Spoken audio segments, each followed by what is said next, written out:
Bago tayo magumpisa sa ating istorya, i-comment mo naman kung taga saan ka at anong oras ka nanonood ngayon.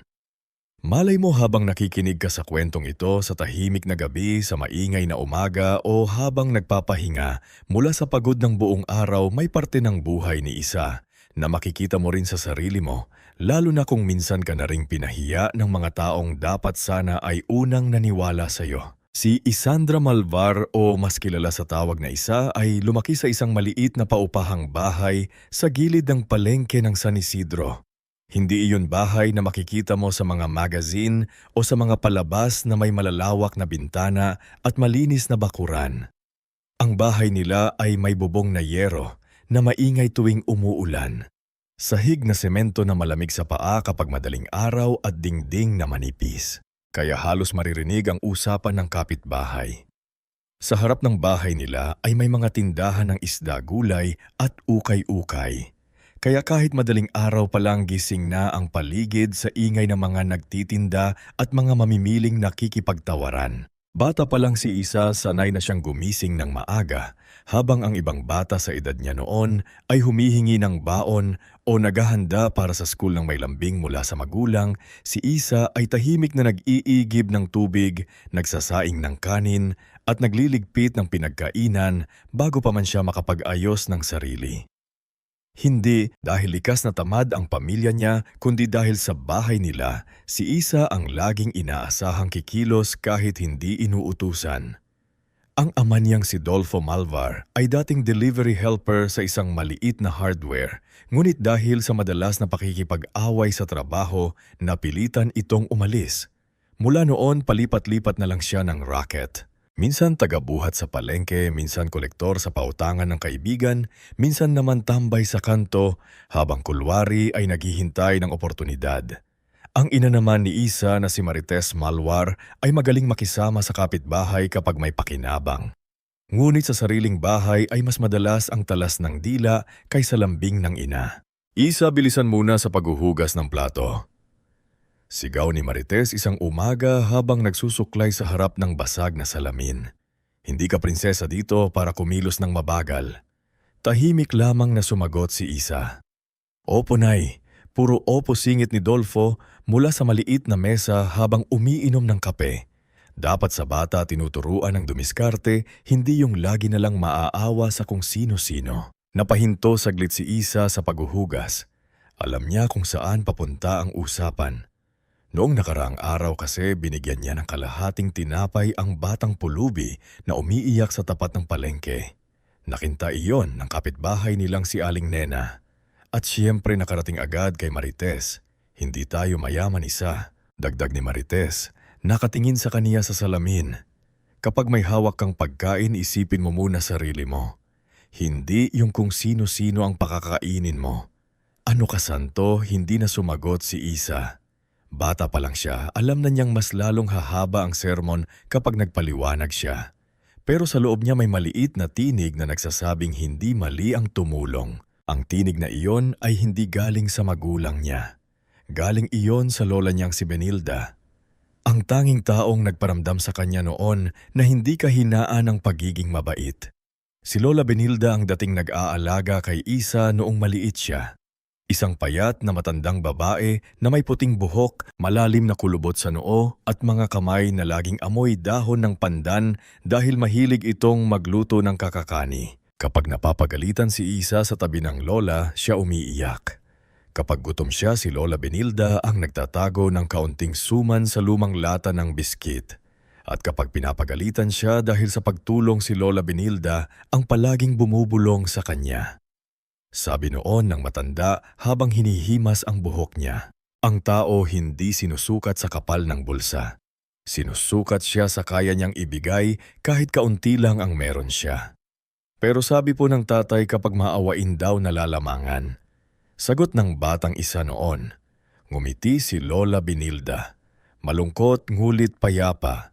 May mga taong akala nila panalo sila dahil nakalamang sila sa kapwa. Pero anak, iba ang taong may konsyensya. Kahit mahirap ang buhay, mahimbing silang natutulog. Iyon ang mga salitang itinago ni Isa sa puso niya lalo na noong pumanaw si Lola Benilda. Sa araw ng libing ng matanda, hindi halos umiyak si Dolfo at Marites. Mas abala pa sila sa kung sino ang mag-aambag sa gastos kaysa sa pagkawala ng babaeng matagal na nag-alaga sa kanila. Si Isa lang ang nakaupo sa tabi ng kabaong ng gabing iyon. Hawak ang panyo ng kanyang lola, pinipigilang humagulgol dahil ayaw niyang mapagalitan. Lumipas ang mga taon at habang lumalaki si Isa, lalong lumilinaw sa kanya na hindi siya ang paboritong anak. Ang kuya niyang si Claremont Malbar ang payaging ipinagmamalaki ng mga magulang nila. Si Claremont ay nagtatrabaho sa isang maliit na lending office, maayos manamit at laging may dalang konting pera tuwing sahod. Kahit madalas itong mayabang at mahilig mangutang sa mga kaibigan para kina Adolfo at Marites, siya ang may mararating. "Tingnan mo si Kuya Claremont mo," sabi ni Marites isang gabi habang nag-aayos sila ng hapag. "May trabaho, marunong makisama sa may pera, may dating. Ikaw hanggang pagiging kahera ka na lang ba?" Napayuko si Isa habang inaabot ang plato ng bunso nilang kapatid na si Nerissa. "Nag-iipon pa po ako, Nay. Gusto ko pa rin pong bumalik sa pag-aaral kapag kaya na." "Pag-aaral?" natawa si Dolfo. "At saan ka kukuha ng pangtuisyon sa kabaitan mo sa pagtulong mo sa pulubid?" Tumawa si Claremont habang nagkukusot ng manggas ng polo niya. "Hayaan niyo na si Isa, Tay. Baka balang araw maging manager siya ng mga nangangailangan." Napatingin si Nerissa kay Isa, halatang naaawa. Si Nerissa ang pinakatahimik sa magkakapatid, payat mahiyain at laging may hawak na notebook kahit luma na ang takip. Malapit siya kay Isa dahil si Isa ang tumutulong sa assignments niya. Nag-aayos ng uniform niya at minsan ay nagtatago ng barya para may pambaon siya. Kapag wala ang mga magulang nila, saka lang nakakapagsalita si Nerissa ng maluwag. "Ate," bulong niya isang gabi habang nasa kusina sila. "Kapag yumaman ka, aalis ba tayo dito?" Napangiti si Isa kahit may kirot sa dibdib. "Hindi ko alam kung yayaman ako, Neri. Pero kapag nakaluwag ako, sisiguraduhin kong makakapag-aral ka ng maayos." Paano ka naman saglit na natahimik si Isa? Hindi niya alam kung paano sasagutin iyon. Sanay na siyang unahin ng iba. Pero minsan kapag mag-isa siya, napapatanong din siya kung kailan naman siya uunahin ng mundo. Sa edad na 23, nagtatrabaho si Isa bilang part-time cashier sa isang grocery sa loob ng Hashin Norte Commercial Building. Hindi kalakihan ang sahod pero para sa kanya malaking bagay na iyon. Malinis ang uniform, may aircon kahit minsan ay mahina at higit sa lahat may pagkakataon siyang makasalamuha ang iba't ibang klase ng tao.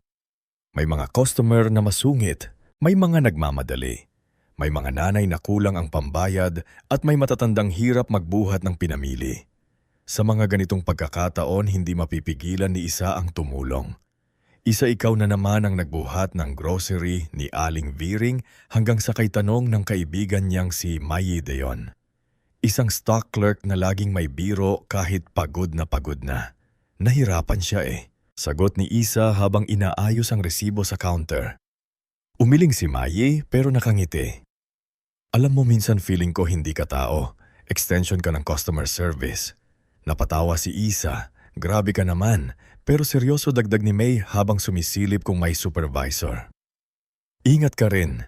Si Ma'am Rosel mahilig maghanap ng mali.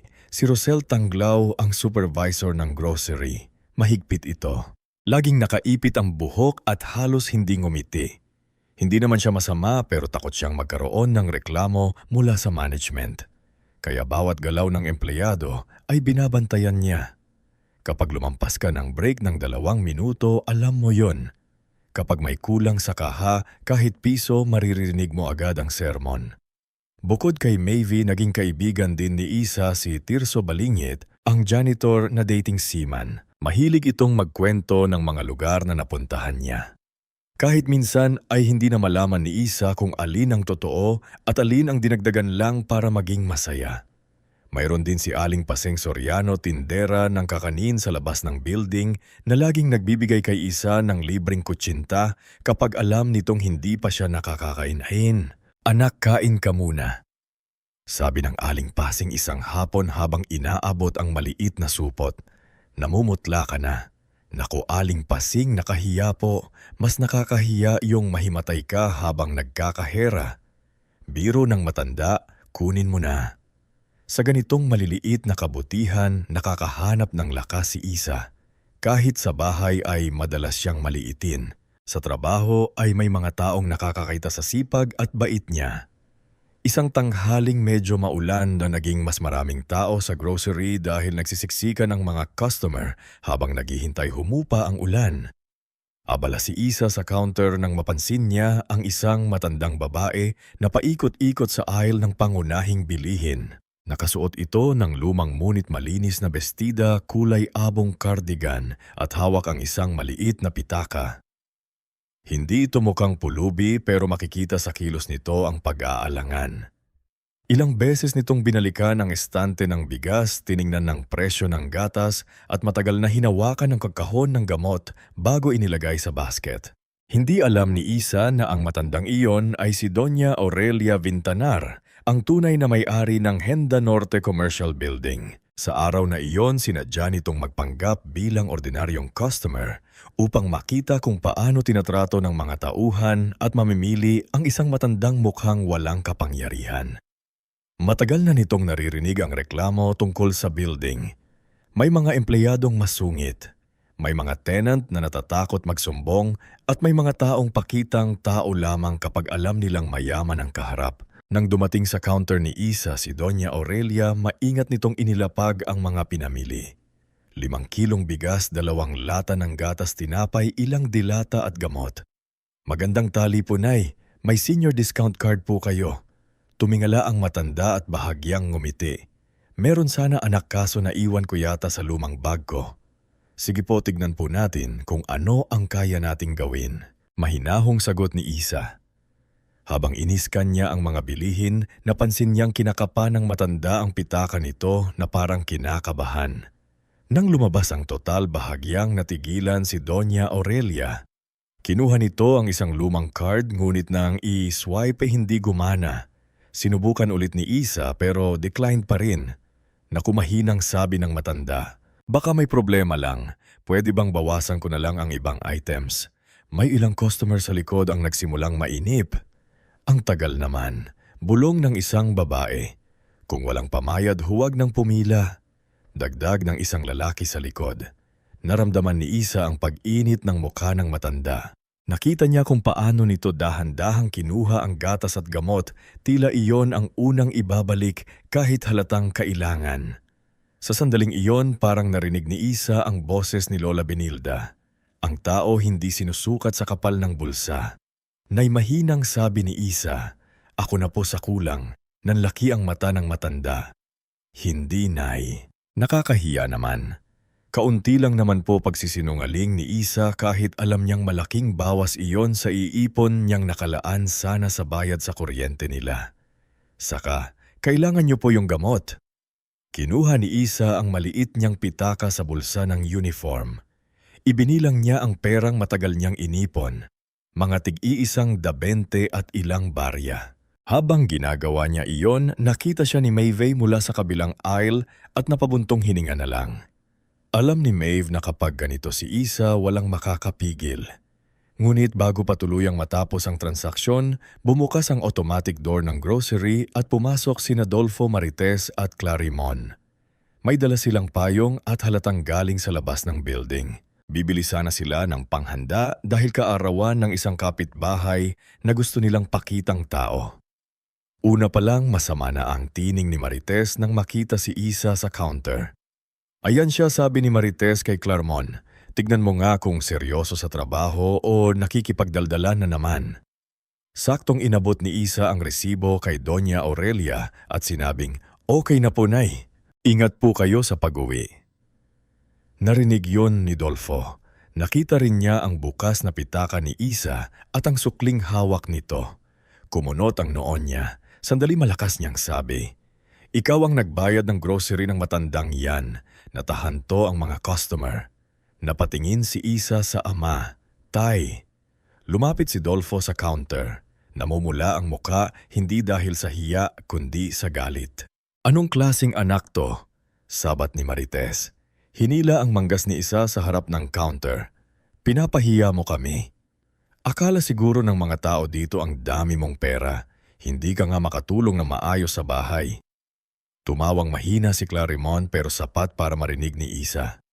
Sabi ko na nga si Isa talaga mahilig magpaawa effect. Baka gusto mapansin ng management. Nanginginig ang kamay ni Isa. Nasa harap niya si Doña Aurelia na tahimik na nakamasid. Nasa likod niya si Maeve na halatang gustong lumapit pero pinigilan ni Rosel. Si Tirso na may hawak na mop ay natigilan sa gilid. Si Aling Pasing naman ay napasilip mula sa labas ng grocery. Nag-aaral. Tainay, mamaya na po nating pag-usapan. Pakiusap ni Isa. Nasa trabaho po ako. Trabaho singhal ni Dolfo. Kung trabaho yan, bakit ka namimigay ng pera? Hindi mo pera ang mundo, Isa. Namumuo ang luha sa mata ni Isa pero pinilit niyang hindi umiyak. Sanay siya sa sigaw nila sa bahay. Pero iba ang sakit kapag ginagawa iyon sa harap ng mga taong pinaglilingkuran niya araw-araw. Pakiramdam niya ang maliit na dignidad na pinipilit niyang buuin sa trabaho ay tinatapakan na naman ng sariling pamilya. Bago pa muling makapagsalita si Maritz may mabilis na lumapit mula sa entrance. Si Guard Simeon Falco iyon ang matangkad at seryosong gwardang matagal nang nagbabantay sa building. Halata sa mukha niya ang pagkabigla hindi dahil sa iskandalo, kundi dahil nakilala niya ang matandang babaeng nakatayo sa tabi ni Isa. Sir, ma'am, mariin ngulit magalang niyang sabi kina Adolfo at Marites. Pwede po bang hinaan natin ang boses natin? Bakit taas kilay? Na tanong ni Marites.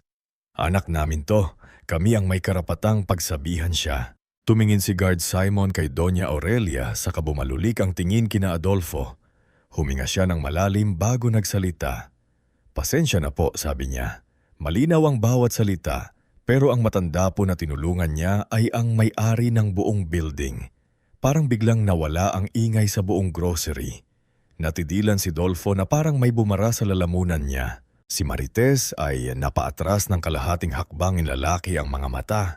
Si Clarimon na kanina lamang ay nakangisi ay biglang napalunok at umiwas ng tingin. Si Isa naman ay hindi agad nakapagsalita. Dahan-dahan niyang tiningnan si Doña Aurelia na calm nakatayo sa harap niya. Hindi ito mukhang galit, hindi rin ito mukhang nagulat. Sa halip may lungkot sa mga mata nito. Lungkot ng isang taong sanay ng makakita ng kabutihang tinatapakan ng yabang. Lumapit si Doña Aurelia kay Isa at marahang hinawakan ang kamay niya. Anak, mahinahon nitong sabi. Salamat. Hindi lang sa binayaran mo ang kulang ko kundi dali pinili mong maging mabuti kahit alam mong may mananakit sao dahil doon hindi na napigilan ni Isa ang luha niya. Pero sa pagkakataong iyon, hindi iyon luha ng kahihiyaan lamang. May halo iyong gulat, takot at kakaibang pakiramdam. Na sa unang pagkakataon, may taong makapangyarihan na nakakita sa kanya hindi bilang pabigat, hindi bilang anak na walang mararating, kundi bilang isang taong may halag. At habang namumutla sina Adolfo Marites at Clarimon sa harap ng mga customer, nagsimula ang unang bitak sa lumang buhay ni Isa.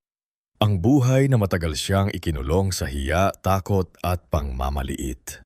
Sa araw na iyon, hindi pa niya alam kung saan siya dadalhin ng simpleng pagtulong sa matandang babae. Ang alam niya lang mula sa sandaling iyon, may pintuang unti-unting bumubukas para sa kanya. At sa likod ng pintuang iyon, maaaring naghihintay ang buhay na matagal na niyang ipinagadasal. Bago tayo magpatuloy sa ating istorya, i-comment mo naman kung taga saan ka at anong oras ka nanonood ngayon. Minsan habang pinakikinggan natin ang buhay ng ibang tao, may mga tagpong parang humahaplos sa sarili nating sugat, lalo na kung minsan ka na ring minaliit pero sa kabila noon ay pinili mo pa ring maging mabuti. Hindi agad nakagalaw si Isa matapos sabihin ni Guard Simon na ang matandang babae na tinulungan niya ay walang iba kundi si Doña Aurelia Bintanar, ang may-ari ng buong Hacienda Norte Commercial Building. Parang napako ang mga paa niya sa malamig na sahig ng grocery. Ang kamay niyang kanina ay nanginginig sa hiya, ngayon ay nanginginig naman sa gulat. Hindi niya alam kung dapat ba siyang humingi ng tawad, yumuko o tumakbo palayo para takasan ang biglang pagbabago ng tingin ng mga tao sa paligid. Kanina lamang ang tingin ng ilan sa kanya ay parang isa siyang kahera na nagpasikat. Isang anak na sumuway sa magulang, isang mahirap na umastang na mayaman dahil binayaran ng grocery ng isang matanda. Ngunit ngayon matapos mabunyag ang pagkatao ni Doña Aurelia, ang mga bulungan sa paligid ay nagbago. Ang dating naiinip na customer ay biglang nanahinik. Ang babaeng kanina ay nagreklamo sa tagal ng pila ay hindi na makatingin ng diretso. Ang lalaking nagsabing huwag pumila kung walang pambayad ay biglang nagkunwaring abala sa cellphone. Si Dolfo naman na kanina ay malakas ang boses at halos ipahiya ang sariling anak sa buong grocery ay tila naubusan ng hangin. Nakabuka ang bibig niya pero walang salitang lumalabas. Si Marites ay pilit inayos ang buhok at blusa na parabang ang pag-aayos ng itsura ay mabubura ang mga salitang binitiwan niya. Si Clarimon na sandali lang ang nakalipas ay nakangiti pa ngayon ay nakatungo at tila naghahanap ng lusot sa sahig. May-ari mahinang ulit ni Marites, halos pabulong ng buong building. Tumunyo si Guard Simon. Opo ma'am, si Doña Aurelia Bentanar po.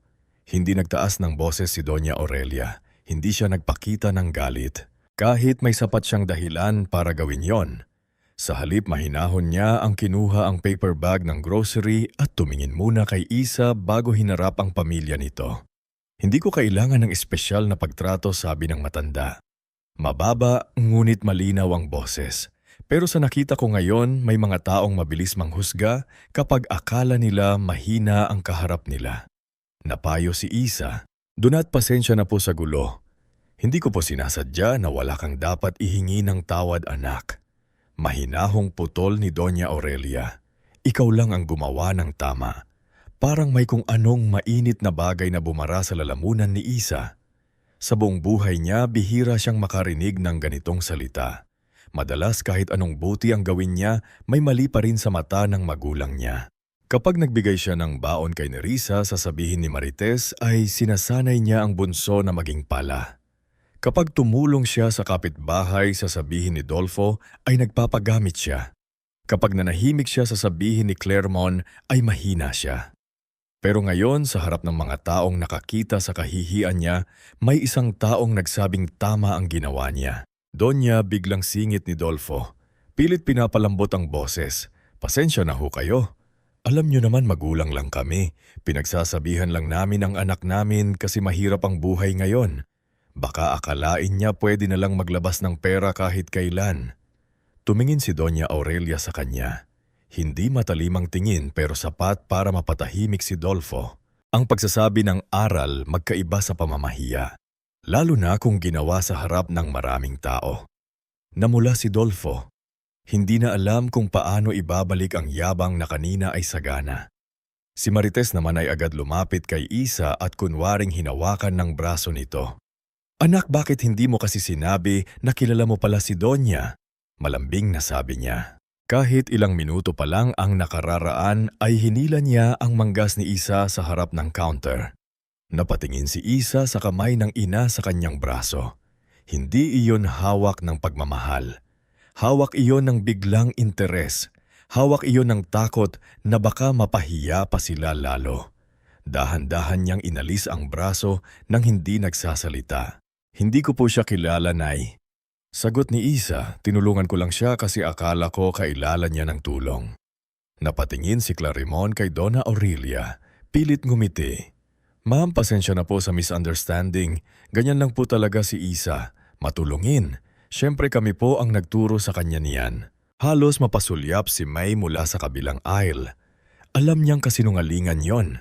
Kahit si Tierso na tahimik sa gilid ay napailing ng bahagya. Si Guard Simon naman ay nanatiling seryoso. Halatang hindi kumbinsido sa biglang pagpapakumbaba ng pamilya Malvar. Hindi na pinatulan ni Doña Aurelia ang sinabi ni Claremont. Sa halip bumaling siya kay Rosel Tanglao. Ang supervisor na kanina ay hindi alam kung makikialam o mananahimik. Maaari ko bang hiramin sandali si Isandra, may gusto lang akong pag-usapan sa opisina. Nataranta si Rosel. Opo, Donya. Siyempre po Isa, sumama ka kay Donna Aurelia. Napatingin si Isa sa kaha. Ma'am, yung counter po ako na muna. Mabilis na sabi ni Mayi habang lumalapit. Go, ako na bahala dito. Tumingin si Isa sa may V. At sa simpleng tanggo ng kaibigan nakakuha siya ng lakas. Inayos niya ang resibo, pinunasan ng kamay sa gilid ng uniform at sumunod kay Doña Aurelia palabas ng grocery. Habang naglalakad sila papunta sa elevator, ramdam niya ang ting-iyon sa tinglalait. May halo ng pagtataka, paghanga at kaba. Sa likod nila naiwan si Adolfo Marites at Claremont na tila hindi alam kung susunod ba o magtatago. Sinubukan ni Marites na humakbang, anak sasama kami. Huminto si Doña Aurelia at mahinaong lumingon. Mas mabuti pong maghintay muna kayo sa baba. Hindi iyon sigaw, hindi iyon utos na may yabang. Pero sa boses ng matanda, malinaw na hindi dapat suwayin. Napahinto si Marites. Si Dolfo naman ay nagkunwaring tumikhim habang si Claron ay nagkamot sa batok. Pagpasok sa elevator, hindi agad sinalik si Isa. Nakatayo siya sa gilid habang hawak ni Donna Aurelia ang paper bag ng grocery. Sumama rin si Guard Simeon, ngunit nanatili ito sa likod. Tahimik at magalang. Sa salamin ng elevator nakita ni Isa ang sarili. Maputla na mumula ang mata at halatang pilit pinipigil ang pag-iyak. Matagal ka na bang nagtatrabaho dito? Tanong ni Doña Aurelia. Opo, mahinang sagot ni Isa. Mahigit 1 taon na po. Gusto mo ba ang trabaho mo? Saglit na nag-isip si Isa. Opo, kahit pagod po minsan. Mabait po yung iba kong kasama. At gusto ko po kapag nakakatulong ako sa customers. Bahagyang ngumiti si Doña Aurelia. Napansin ko nga pagdating nila sa 2nd palapag binuksan ni Guard Simeon ang pinto patungo sa maliit ngunit maayos na opisina sa dulo ng hallway. Hindi iyon marangya. May lumang kahoy na mesa, ilang framed certificate sa dingding, mga halaman sa gilid at malaking bintanang tanaw ang kalsada sa ibaba. Doon unang naramdaman ni Isa na ang mayaman pala ay hindi palaging kailangang magmukhang nakakatakot. Minsan ang totoong may kapangyarihan ay payak lang tahimik at marunong makinig. Uupo ka anak, sabi ni Doña Aurelia. Maingat na umupo si Isa sa silya sa harap ng mesa. Ilang sandali pa pumasok ang isang bitananang lalaki na nakasuot ng puting long sleeves at simpleng reliyo. Matangkad ito, maayos ang tindig at may seryosong mukha na parang sanay makipag-usap sa korte o sa boardroom. Ito si Ezekiel Vintanar, apo ni Doña Aurelia at abogado ng kanilang pamilya. Lola, sabi nito, bahagyang nagulat nang makita si Isa. May nangyari po ba sa baba? Marami. Sagot ni Doña Aurelia, pero bago iyon ipakilala ko muna si Isandra Malvar. Siya ang tumulong sa akin kanina. Tumingin si Ezekiel kay Isa. Hindi nang huhusga, hindi rin labis na nakangiti. Magandang araw, Miss Malvar. Iisa na lang po. Mahinang sagot niya. Umupo si Ezekiel sa gilid at nakinig habang ikinuwento ni Doña Aurelia ang nangyari sa grocery. Habang nagsasalita ang matanda, nakayuko si Isa. Parang hindi pa rin maalala ang sitwasyon. Hindi niya kayang tignan ng matagal si Ezekiel dahil pakiramdam niya ay susuriin nito ang pagkataho niya tulad ng ginagawa ng ibang edukadong tao sa mahihirap. Ngunit matapos marinig ang kwento, hindi pang mamaliit ang unang sinabi ni Equiel. Maraming tao ang may kakayahang tumulong kapag may nakakakita, wika niya. Mas bihira yung tumutulong kahit alam niyang siya ang mapapahamak. Napatingin si Isa sa kanya. Hindi ko po inisip na may mangyayaring ganito. Naisip ko lang po kailangan niya yung gamot. Tumanggo si Doña Aurelia at iyon ang dahilan kung bakit mahalaga ang ginawa mo. Ipinaliwanag ni Donna Aurelia na hindi basta-basta ang pagpunta niya sa grocery ng araw na iyon. Matagal na raw niyang naririnig ang mga reklamo tungkol sa Hacienda Northie Commercial Building. May mga maliliit na tenant na natatakot magsalita. May mga empleyadong umahalis dahil sa sobrang higpit ng ilang namamahala. May mga matatandang customer na sinasabing hindi pinapansin kapag mukhang walang pera. Kaya nagpasya siyang magmasid ng hindi nagpapakilala. Gusto kong makita ang ugali ng mga tao kapag wala silang alam tungkol sa apelyo ko. Sabi ni Doña Aurelia, at nakita ko ang kailangan kong makita. Hindi alam ni Isa kung ano ang isasagot. Doña, Kung may nagawa po akong mali sa trabaho, handa po akong wala kang ginawang mali. Sabi mariin ni Doña Aurelia. Pero may gusto akong itanong. Gusto mo pa bang mag-aral na tigilan si Isa? Parang biglang may humaplos sa pinakatagong sugat niya. Ilang taon na niyang iniiwasan ang tanong na iyon dahil masakit isipin ang pangarap na uudlot. Dati gusto niyang kumuha ng business administration o social work. Gusto niyang maintindihan kung paano magpatakbo ng maliit na negosyo. Paano tumulong sa mga taong inaabuso sa trabaho. Paano magkaroon ng buhay na hindi laging nakatali sa utang at awa. Pero pinatigil siya ng mga magulang niya noong college dahil kailangan daw niyang tumulong sa bahay. Opo. Halos pabulong niyang sagot. Pero hindi na po siguro kaya. Bakit hindi? Wala po akong ipon. Kailangan ko rin pong tumulong kay Nerissa, yung bunso naming kapatid, at hindi po ako gaano katalino. Huminga ng malalim si Doña Aurelia. Minsan anak, hindi katalinuhan ang unang kailangan. Sipag, konsyensya at tapang muna. Natututunan ng iba. Doon sinabi ni Doña Aurelia ang bagay na halos hindi mapaniwalaan ni Isa. Bibigyan siya ng pagkakataon na maging trainee assistant sa Tenant Welfare Office ng building. Hindi agad mataas na posisyon, hindi rin instant na tagumpay. Magiging bahagi siya ng maliit na team na tatanggap ng reklamo ng mga tenant, tutulong sa documentation at mag-aaral kung paano pinatatakbo ang building ng maayos. Sa kabay nito, tutulungan si Doña Aurelia na makabalik sa pag-aaral sa weekend program sa business administration. Nanlaki ang mata ni Isa. Doña, hindi ko po alam kung kaya ko po iyon. Hindi mo kailangang kayanin agad, sabi ni Doña Aurelia. Kailangan mo lang magsimula. Si Ezekiel naman ay naglatag ng malinaw na kondisyon. Ito hindi pabor na walang kapalit na pagsisikap.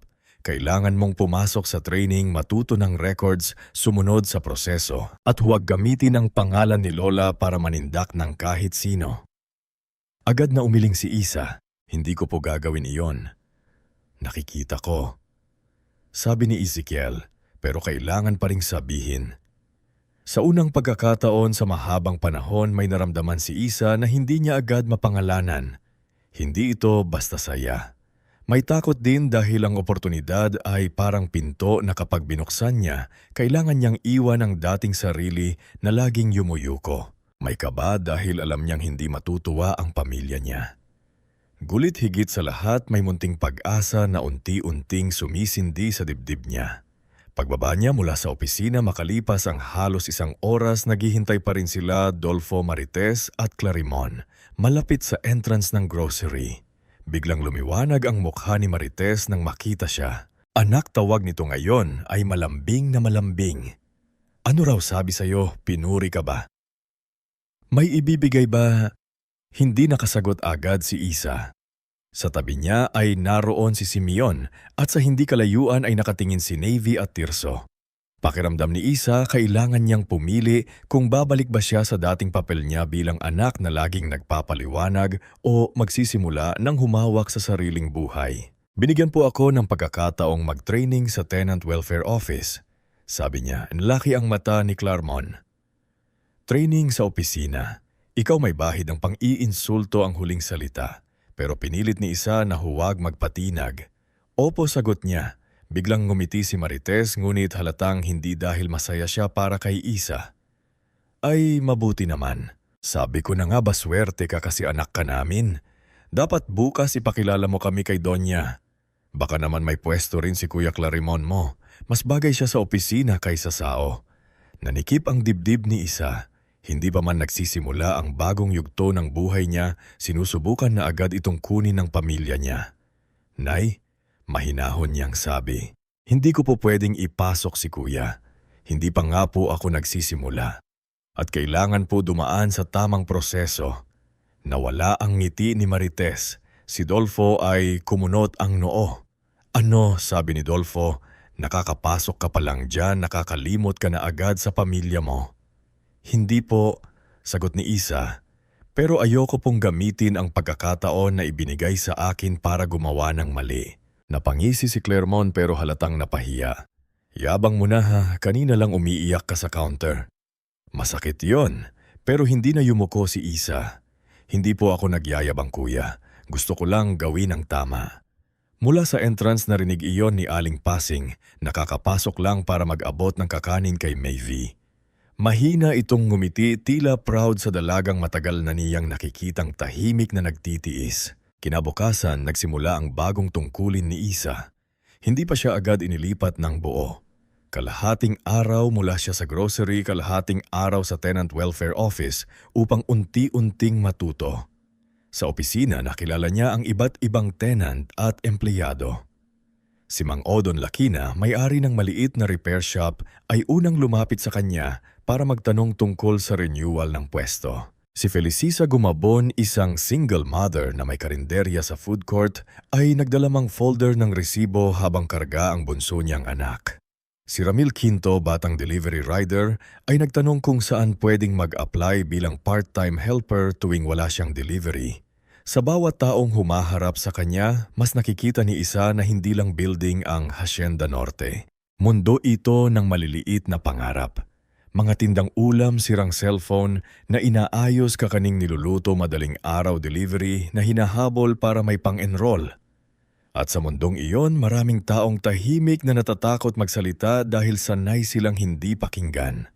Doon niya unang narinig ang pangalan ni Gervaso Limjoco, ang building manager na laging formal manamit at laging nakangiti kapag kaharap si Doña Aurelia git kinatatakutan ng ilang tenant. Kasama nito si Britney Salceda, ang assistant na mataray at mahilig magpahiya ng vendors kapag kulang ang papeles.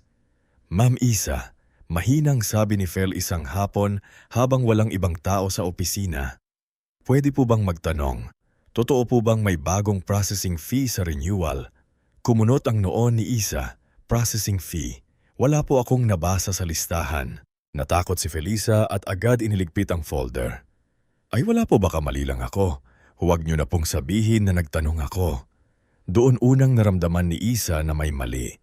Hindi pa siya sigurado kung ano pero nakita niya ang takot sa mata ni Felisa. Kinagabihan, kinausap niya si Maye habang nag-aayos sila ng stocks. May bulmong ni Isa. May naririnig ka ba tungkol sa processing fee sa tenants? Nagbago ang mukha ni Mayvie. Sino nagsabi sa'yo? Basta may nagtanong lang, tumingin muna si Maye sa paligid bago nagsalita. Matagal na yang bulong-bulungan pero walang gustong magsumbong. Takot sila kay Sir Gvaso. Kapag napag-initan ka, biglang may violation ng pwesto mo. Hindi agad sumagot si Isa. Naisip niya si Doña Aurelia, si Ezekiel ang tiwalang ibinigay sa kanya at ang mga taong tulad ni Felisa na halos nanginginig habang nagtatanong.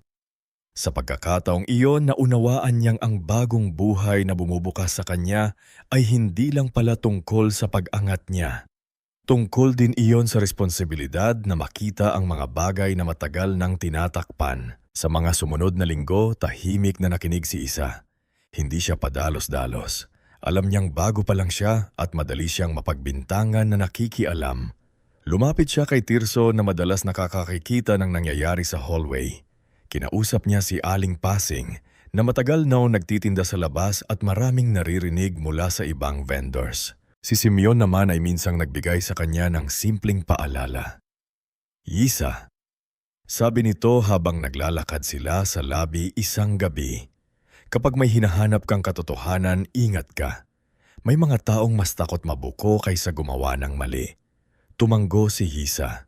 Alam ko po pero kung walang magsasalita, paano po sila titigil? Hindi sumagot agad si Simon. Pagkaraan, bahagya siyang ngumiti. Yan ang tanong ng taong hindi na basta kaerlang. Hindi iyon sinabi para maliitin ang dati niyang trabaho. Alam ni Isa iyon. Sa halip para iyong paalala na may nagbabago na sa kanya. Hindi man mabilis, hindi man madali, pero nagbabago.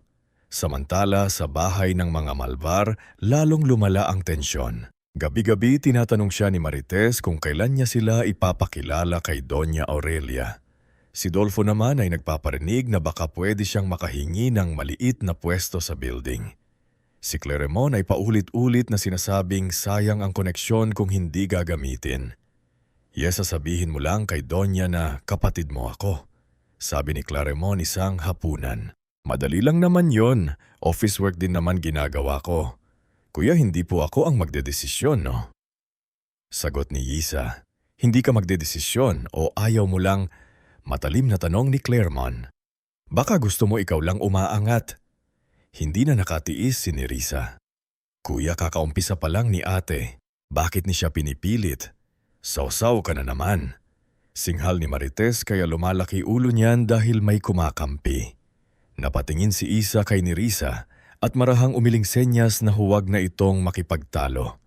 Ayaw niyang madamay ang bunso pero sa loob niya unti-unting lumilinaw ang katotohanan. Habang may mga taong masaya para sa kanya sa labas ng bahay. Sa loob mismo ng pamilya niya ay may mga kamay na gustong hilahin siya pababa. Isang gabi matapos ang mahabang araw sa grocery at opisina umupo si Isa sa maliit nilang higaan habang hawak ang lumang panyo ni Lola Benenilda. Naririnig niya sa labas si Dolfo na nakikipagkwentuhan sa kapitbahay.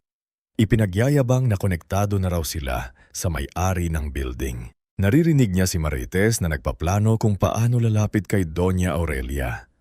Naririnig niya si Claremont na may kausap sa phone tila sinasabing konting panahon na lang. Napapikit siya. Naisip niya ang araw na pinahiya siya sa grocery, ang sandaling lumapit si Guard Simon, ang kamay ni Doña Aurelia sa kamay niya at ang opisina sa ikatlong palapag kung saan unang may nagtanong kung gusto pa ba niyang mag-aral. Hindi na niya kayang bumalik sa dating Isa na tahimik lang kahit tinatapakan. Pero hindi rin siya magiging mapaghihinggati. Gusto lang niyang maging tama. Gusto niyang maging malaya. Gusto niyang patunayan hindi sa sigaw, kundi sa gawa na ang kabutihan ay hindi kahinaan. Kinabukasan pumasok siya sa Hacienda Norte nang mas maaga kaysa dati. Dumaan muna siya sa grocery at ngumiti kay Maevie. Binati niya si Tirso sa hallway bumili ng kutsinta kay Aling Pasing at tumanggo kay Guard Simon sa lobby. Pagdating niya sa office ng tenant welfare, inilapag niya ang notebook na binili niya sa sariling sahod. Sa unang pahina, isinulat niya ang mga salitang mga dapat ayusin, mga taong dapat pakinggan, mga katotohanang hindi dapat takasan. Hindi pa niya alam na ang notebook na iyon ay magiging simula ng mas malaking laban. Hindi pa niya alam na ang pangalan ni Gervasio Limjoco ay magiging unang malaking pagsubok sa bago niyang buhay. Pero sa umagang iyon, habang sumisikat ang araw sa bintana ng opisina, malinaw sa puso ni Isa na ang pintuang nabuksan pagkatapos ng kahihi ay hindi niya sasayangin. Bago tayo magpatuloy sa ating istorya, i-comment mo naman kung taga saan ka at anong oras ka nanonood ngayon. Baka habang pinapakinggan mo ang buhay ni Isa ay maalala mo rin ang mga panahong pinili mong manahimik kahit nasasaktan ka o ang mga araw na pinili mong maging mabuti kahit hindi ka naiintindihan ng sarili mong pamilya. Mula sa umagang isinulat ni Isa sa unang pahina ng kanyang notebook ang mga katagang mga dapat ayusin, mga taong dapat pakinggan, mga katotohanang hindi dapat takasan. Nagbago na ang paraan ng pagtingin niya sa bawat sulok ng Hacienda Norte Commercial Building. Dati kapag pumapasok siya sa building, ang una niyang iniisip ay kung magiging mahaba ba ang pila sa grocery. Kung magkakamali ba siya sa kaha o kung may customer na naman bang magtataas ng boses sa kanya. Ngayon habang maglalakad siya mula labi patungo sa Tenant Welfare Office, napapansin na niya ang mga bagay na dati ay dumadaan lang sa paningin niya. Ang kabang mukha ng mga tindero kapag papalapit si Gervasio Limjoco.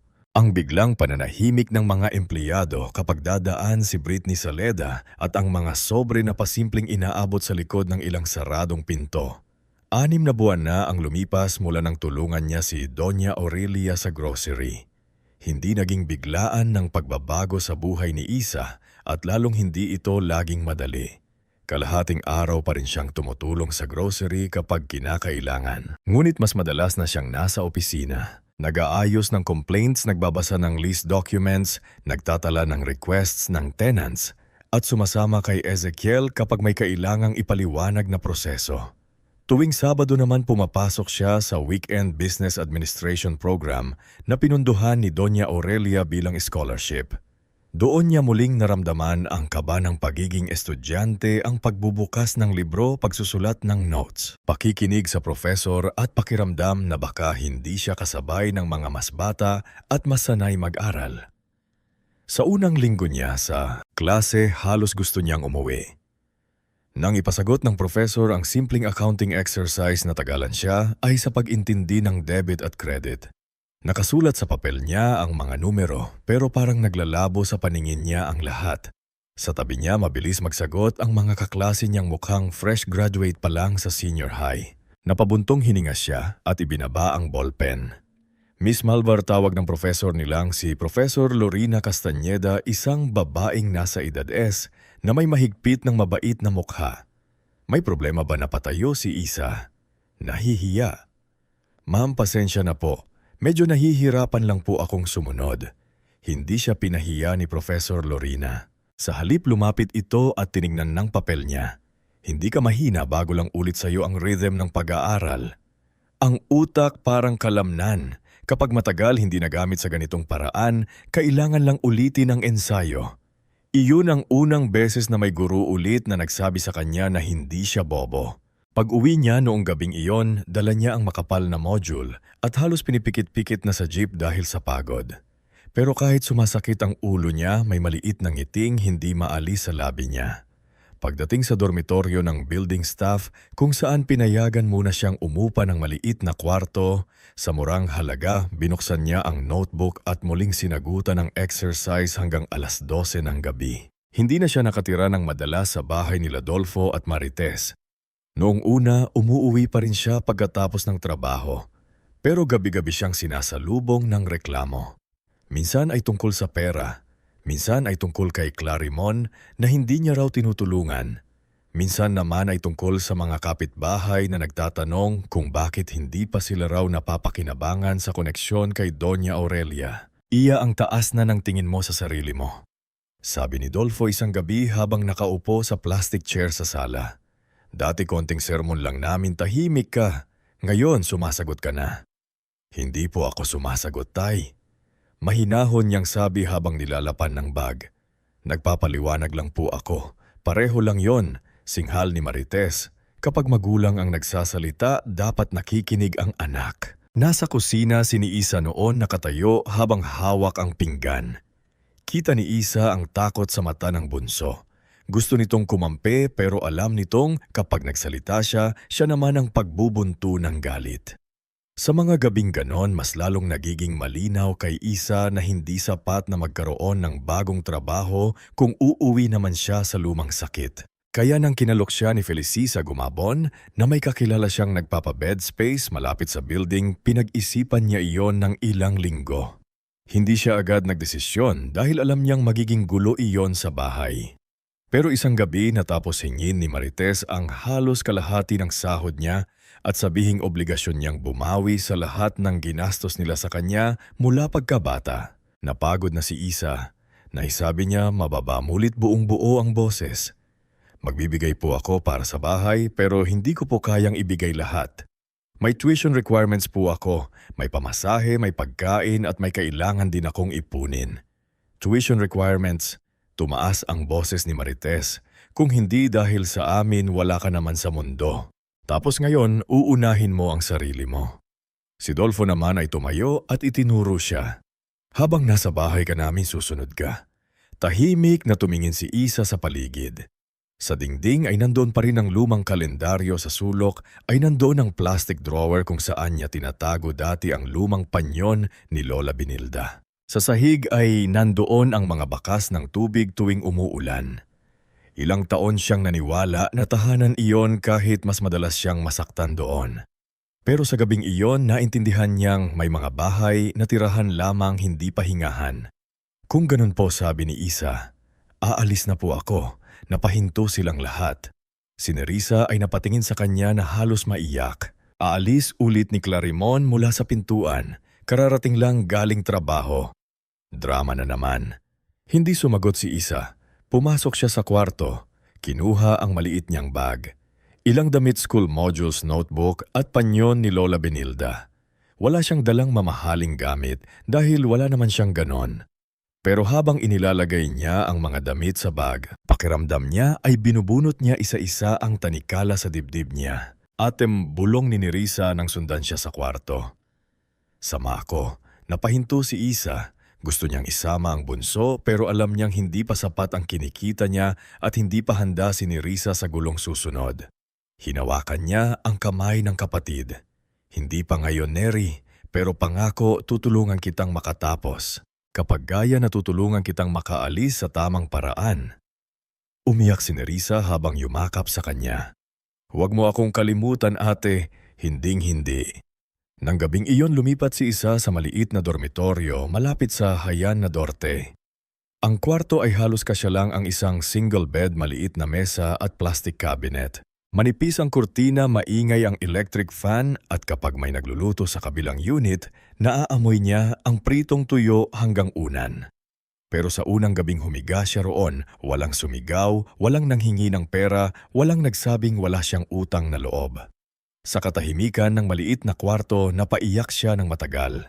Hindi dahil nagsisi siya kundi dahil ngayon lang siya nakahinga. Kinabukasan maaga siyang pumasok sa Hen na Norte. Nag-alala si Maven nang makita ang namumugto niyang mata. "Iya okay ka lang?" tanong nito habang inaayos ang stocks ng noodles. Tumanggo siya. "Lumipat na ako kagabi." Napatigil si Maven. "As in umalis ka na sa inyo?" "Oo, sandali itong natahimik." Pagkatapos ay yunakap siya ng mahigpit. "Proud ako sa'yo. Alam kong masakit pero minsan kailangan mong iligtas ang sarili mo kahit walang pumalakpak." Lumapit din si Tiarson nang mabalitaan iyon. "Kung may kailangan kang ayusin sa kwarto, sabihin mo lang. Maroon ako sa sirang gripo, sirang ilaw, sirang puso." Ay, yung huli hindi pala. Sa unang pagkakataon matapos ang mabigat na gabi, natawa si Isa.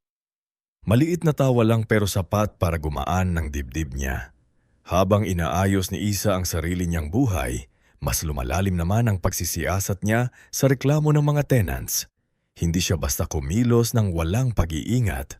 Alam niyang si Garbao Limjoco ay hindi ordinaryong kontrabida na basta masisindak sa isang tanong. Sa harap ni Doña Aurelia, mahinahon siya. Laging may folder, laging may paliwanag. Sa harap ng tenants, iba ang mukha niya.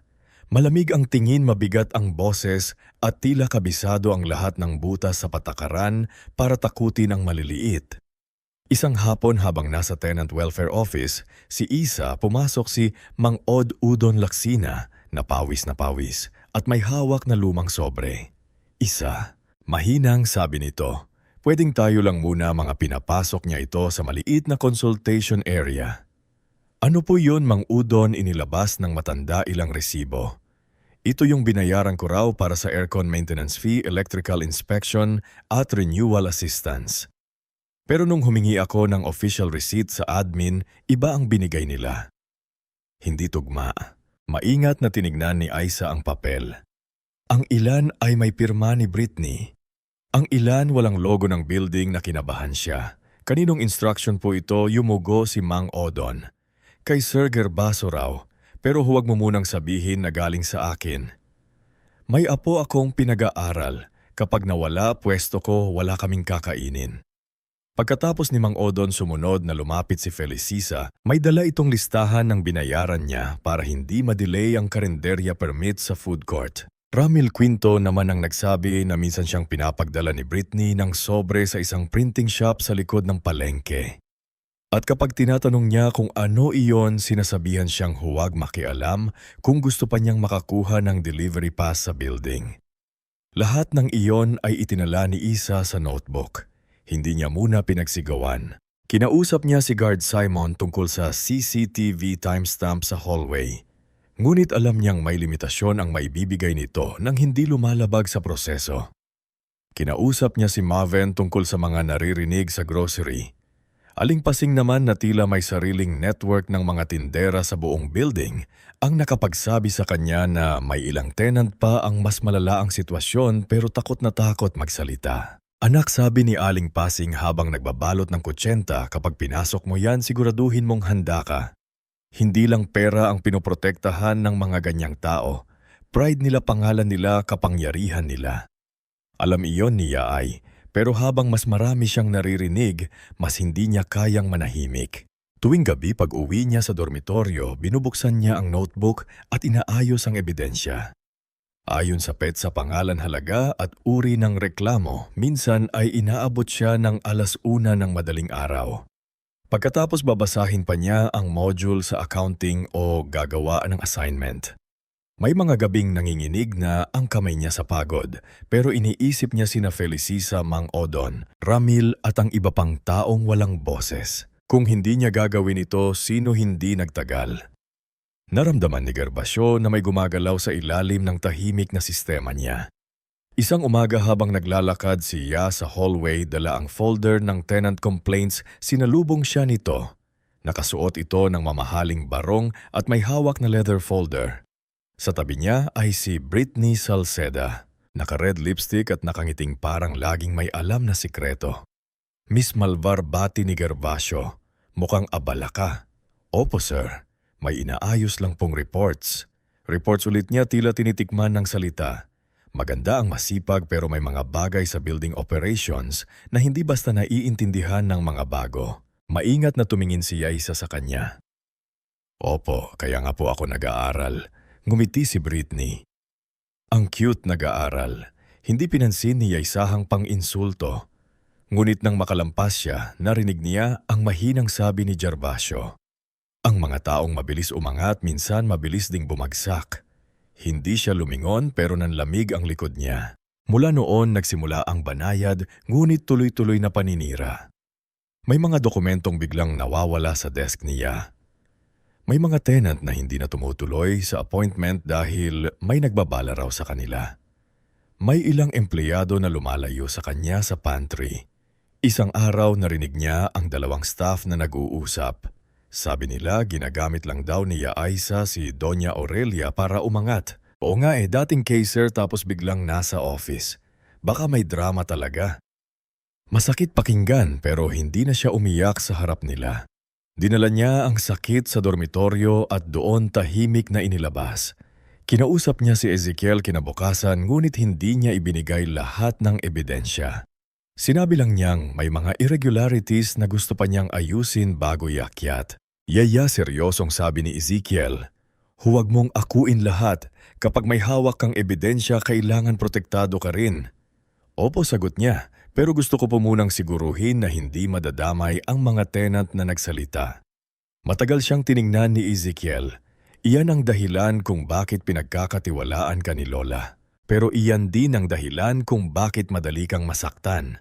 Hindi sumagot si Yaya. Totoo iyon. Ang pagiging mabuti ay hindi pala laging magaan. Minsan ito ang dahilan kung bakit ikaw ang unang tinatamaan. Samantala si Clarimon ay unti-unting nalalapit kay Britney. Nagkakilala sila sa labas ng building nang minsang pumunta si Clarimon para kausapin siya tungkol sa trabaho. Si Britney na mabilis makaramdam ng inggit at kahinaan ng tao napansin agad ang sama ng loob nito sa kapatid. Sayang ka. Sabi ni Britney kay Claremont isang hapon sa coffee stall malapit sa parking. Mas bagay ka sa office kaysa sa kapatid mo. Napangisi si Claremont. Kaya nga pero ayaw niya akong tulungan. Akala mo kung sino. Baka nakalimutan niya kung saan siya galing. Dagdag ni Britney, minsan kailangan lang ipaalala sa mga taong umaangat na may past sila. Ang mga salitang iyon ang naging binhi ng mas malaking kasinungalingan. Isang Lunes ng umaga, pagpasok niya sa office, napansin niyang kakaiba ang tingin ng mga tao. Si Rosel na dati ay mahigpit lang gayon, ay parang umiiwas. Si May ay mabilis na lumapit sa kanya, maputla ang muka. Yaya, bulong nito. May nangyari. Pinapatawag ka sa admin. Bakit hindi agad nakasagot si May? May nawa ng pet cash malaki. Nanlamig ang katawan ni Yaa. Pagdating niya sa admin office, naroon sina Gervaso, Britney, Rosel at 2 staff ng accounting. Nasa mesa ang isang cash box at ilang dokumento. Nakaupo si Ezekiel sa gilid. Seryoso ang muka habang si Doña Aurelia ay wala roon dahil nasa medical check-up sa Manila. Miss Malvar, sinimulan ni sabi ni Gervasio, malinis at rolado ang boses. May discrepancy sa Petash Fund ng Tenant Welfare Office. Ang nawawala. Hindi makapaniwala siya. Sir, wala po akong kinalaman dyan. Gusto kaming paniwalain ni Yaa, sabi ni Britney. Kuniring malungkot. Pero ikaw ang huling nakitang may access drawer kahapon. Kahapon po, linggo po kahapon. Nasa klase ako hanggang hapon tapos dumiretso ako sa dorm. Naglabas si Gervasio ng papel. May statement din kaming natanggap mula sa kapatid mo. Parang may bumagsak na bato sa dibdib ni Isa. Inilapag ni Gervasio ang signed statement sa mesa. Nakasaad doon na dati raw kumukuha si Isa ng pera sa bahay nila nang walang paalam na mahilig daw itong magtago ng sukli at matagal na raw itong may problema sa pera. Sa ibaba malinaw ang pirma, Clarimon Malvar. Hindi gumalaw si Isa. Hindi siya makaiyak. Hindi siya makapagsalita. Sa dami ng pananakit na natanggap niya mula sa pamilya, akala niya sanay na siya. Pero iba pala kapag ang sariling kapatid ay pumirma sa kasinungalingang maaaring sumira sa buong kinabukasan niya. Hindi po totoo, sabi niya sa wakas halos pabulong. Tumingin sa kanya si Ezekiel. Hindi niya mabasa ang mukha nito pero hindi rin ito mukhang naniniwala agad sa paratang.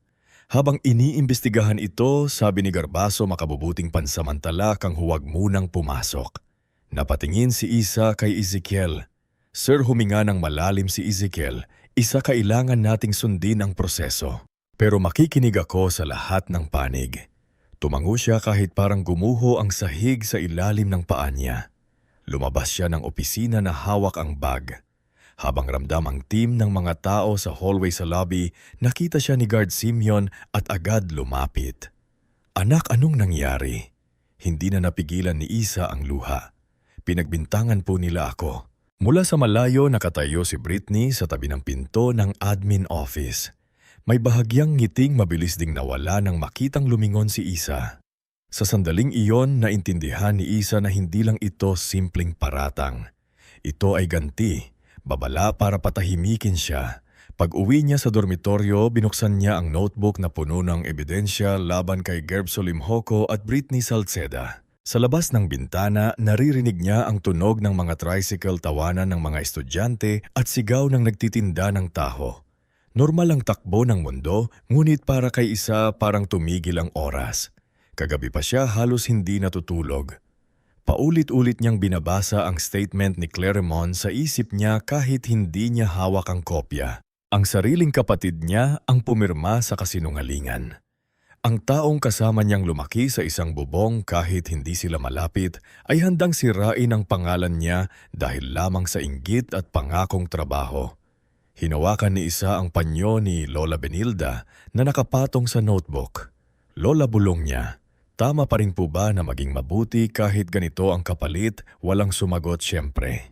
Pero sa katahimikan ng kwarto, naalala niya ang boses ng lola niya noon. Ang taong may konsensya kahit mahirap ang buhay, mahimbing natutulog. Napapikit si Isa. Hindi siya mahimbing na natulog kagabi pero alam niya sa sarili niyang hindi siya nagnakaw. At kung iyon ang totoo, hindi niya dapat hayaang iba ang sumulat ng kwento niya. Bandang 9:00 ng umaga may kumatok sa pintuan niya. Pagbukas niya, naroon si Maeve Dyson. Pawisan at halatang nagmamadali. May hawak itong brown envelope at 2 maliliit na supot ng pandesal. Hindi ka pa kumakain, no? Bunganga ni Maeve Dyson pulit na nagpapatawa. Napangiti ng mahina si Isa kahit namumugto pa ang mata. Hindi ako gutom. Linyahan ng taong gutom pero nagdadrama. Sabi ni Maeve pulit na nagpapatawa. Kain muna tapos pag-usapan natin kung paano natin babasagin ang mukha ng kasinungalingan. Isa, relax, hindi literal. Baka makasuhan pa tayo. Umupo si Mavi sa maliit na upuan at inilapag ang envelope. May nakuha akong schedule logs. Hindi official copy pero may picture ako ng staff assignment noong linggo. Hindi ka naka-duty at may 2 tao na pumasok sa admin area kahit sarado dapat. Nanlaki ang mata ni Isa. Sino si Britney at isang maintenance contractor na hindi ko kilala pero may pangalan sa Log Orlan Limjoco. Napahawak si Isa sa gilid ng mesa. Limjoco? Oo, pinsan kaya ni Gervasio, hindi agad sumagot si Isa. Sa dami ng dokumentong nakita niya minsan nang lumitaw ang pangalang Orlan sa isang peking maintenance receipt na ibinigay ni Mang Odon. Noon hindi pa niya alam kung gaano ito kahalaga. Ngayon tila unti-unting nagdurugtong ang mga piraso. Maya-maya pa dumating na naman si Tirso Balingit. Bitbit nito ang lumang cellphone at isang maliit na notebook. Humihingal ito dahil umakyat sa hagdan sa halip na elevator. Ayoko munang dumaan sa lobby, sabi ni Tirso. Maraming mata ang nakabantay. Kuya Tirso, bakit po kayo nandito? Tanong ni Isa. Dahil hindi ka magnanakaw. Diretsong sagot nito. At dahil noong linggo may nakita akong kakaiba sa back entrance. Si Britney may kasamang lalaki. May dala silang maliit na toolbox at envelope. Akala ko maintenance lang. Pero nung tinanong ko kung may work order, sabi niya, huwag kang makialam kung gusto mo pang tumagal dito. Ipinakita ni T ang oras na isinulat niya sa notebook 4:30 ng hapon. Eksaktong oras na ayon sa paratang ay may gumalaw sa drawer ng petty cash office. Hindi nagtagal. Tumawag si Guard Simon. Hindi ito pumunta sa dormitoryo para hindi halata pero mabigat ang boses nito sa telepono. Isa, hindi ko pwedeng ilabas ang CCTV nang walang approval, sabi niya. Pero may nakita ako sa timestamp. Hindi ikaw ang pumasok sa tenant welfare office noong linggo. May taong gumamit ng duplicate access card. Duplicate access card ulit ni Isa. Oo, ang card ID ay nakaregister sa admin override. Ganong access, hawak lang ng senior management at authorized admin staff. Napalunok si Isa, si Gervasio. Hindi ko sasabihin hanggat wala pang official review. Maingat na, sabi ni Simeon. Pero anak, lumalapit na kayo sa totoo. Mag-ingat kayo. Habang nagtitipo ng mga liliit na ebidensya, unti-unting nabubuo ang lakas ni Isa. Hindi siya nag-iisa. Ito ang bagay na hindi naisip ni Nagvio at Britney. Akala nila dahil ipansamantalang naalis si Isa sa opisina, matatakot na ang lahat. Pero ang mga taong minsan niyang pinakinggan, mga empleyado, tenant at maliliit na manggagawa ay nagsimulang kumilos sa abot ng kanilang kaya. Si Aling Pasing ang sumunod na nagbigay ng tulong. Dinala niya si Felisa gumabon sa dormitoryo ni Isa at kitang-kita sa mukha ni Felisa ang takot. Nanginginig ang kamay nito habang hawak ang folder ng mga resibong matagal niyang itinago. Isa, sabi ni Felisa, kung magsasalita ako, baka paalisin nila ako sa food court. Hinawakan ni Isa ang kamay niya. Hindi kita pipilitin, Ate Felisa. Alam ko pong kabuhayan niyo yon. Tumulo ang luha ni Felisa. Pero kung mananahimik ako habang buhay nila tayong gagatasan 2 taon na akong nagbabayad ng kung ano-anong fee, minsan kulang na ako pambili ng gatas ng anak ko. Pero kailangan kong unahin ang sobre kasi baka mawala ang pwesto ko. Inilapag niya ang folder sa mesa. Naroon ang mga resibo text messages mula kay Britney at listahan ng halagang buwan-buwan niyang ibinigay. Sa dulo ng ilang mensahe, malinaw ang babala. Delay payment, delay renewal. Habang binabasa ni Isa ang mga yon, ramdam niya ang galit na unti-unting umiinit sa dibdib niya. Hindi galit na gustong manakit, kundi galit na gustong magtama ng mali. Galit na galing sa habag kinahabunan. Nakatanggap siya ng tawag mula kay Ezekiel. Formal ang boses nito, kunit may halatang bigat. Isa. Kailangan kitang makausap. Hindi sa office, sa conference room sa 3rd floor 6. 00 isasama ko ang legal auditor, kinabahan si Isa. Sir, may nahanap ba kayo? May mga bagay na hindi tugma sa report ni Herbaso. Dalhin mo lahat ng hawak. Isa, opo, maghanda ka. Inilabas natin at hindi na ito maliit na usapin pagdating ng 6. Pumasok si Isa sa Hacienda Norte, hindi bilang empleyadong nakasuspende kundi bilang taong handang ipaglaban ang pangalan niya. Kasama niya sina Mavey, Tirso, Felisa, Aling Pasing at Mang Odon. Si Ramil Quinto ay dumating din suot ang delivery jacket at hawak ang cellphone kung saan nakasave ang ilang text instructions ni Britney sa lobby. Tumunod sa kanila si Guard Simeon. Tahimik yon, pero para kay Isa parang paalala na may kakampi pa rin siya sa lugar na minsang naging saksi sa kahihiyan niya. Sa conference room naroon si Ezekiel, isang legal auditor na si Attorney Isabel Ricarte at 2 accountant mula sa head office. Sa mesa ay may laptop, printed access logs, petty cash report at kopya ng statement ni Clarimon. Naroon si Doña Aurelia dahil nagpapahinga pa rin matapos ang medical check-up. Ngunit ayon kay Ezekiel, alam nito ang nangyayari at hiniling nitong maging patas ang investigasyon. Simulan natin sa timeline. Sabi ni Attorney Isabel isa-isang inilatag ang ebidensya. Una ang schedule log na nagpapatunay na wala si Isa sa building nung oras na binuksan ang petty cash drawer. Ikalawa ang access card record na nagpapakitang admin override ang ginamit. Ikatlo ang CCTV timestamp na hindi pa man pinapakita ang buong footage ay nagpapatunay na may pumasok sa hallway na hindi si Yisa.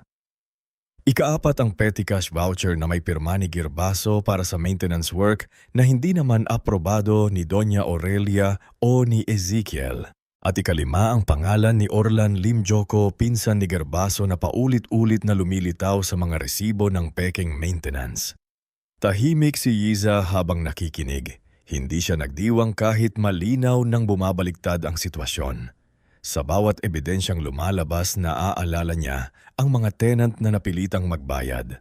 Ang mga gabing nagutom ang anak ni Felisa, ang kaba ni Mang Odon at ang pirma ni Clarimon sa kasinungalingan. May kailangan pa tayong harapin, sabi ni Ezekiel pagkaraan.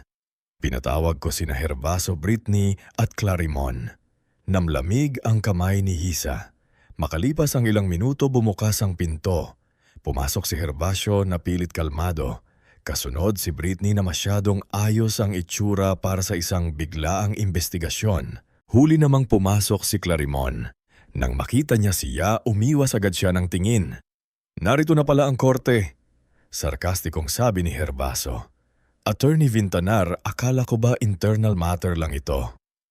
Internal nga, sagot ni Ezekiel. Kaya natin ito inaayos bago lumala. Umupo si Gervasio, ngunit nang makita niya ang mga dokumento sa mesa, bahagyang nagbago ang kulay ng mukha niya. Si Britney naman ay biglang tumahimik. Inilahad ni Attorney Isabel ang findings. Una niyang tinanong si Gervasio tungkol kay Orlan Limjoco. Sinabi ni Gervasio na regular contractor daw ito. Ngunit nang hingi ng business permit at official contract, walang maipakita. Tinanong si Britney tungkol sa text messages kay Felicisa at Amil. Sinabi niyang edited daw ang mga ito, ngunit may screenshots na may dates, may call logs at may testimonya mula sa ilang tenant. Pagkatapos hinarap ni Ezekiel si Clarimon. Mr. Malvar, sabi niya, pinirmahan mo ang statement na nagsasabing may history ng pagkuha ng pera ang kapatid mo. May ebidensya ka ba na mula si Clarimon? Wala akong hawak ngayon pero alam namin sa bahay. Alam ninyo o sinabi lang sao? Tanong ni Attorney Isabel. Hindi siya nakasagot. Tumingin si Isa sa kapatid. Hindi siya sumigaw. Hindi siya nagmakaawa. Tahimik lang siyang naghintay. Kuya, sabi niya sa wakas, mababa ang boses.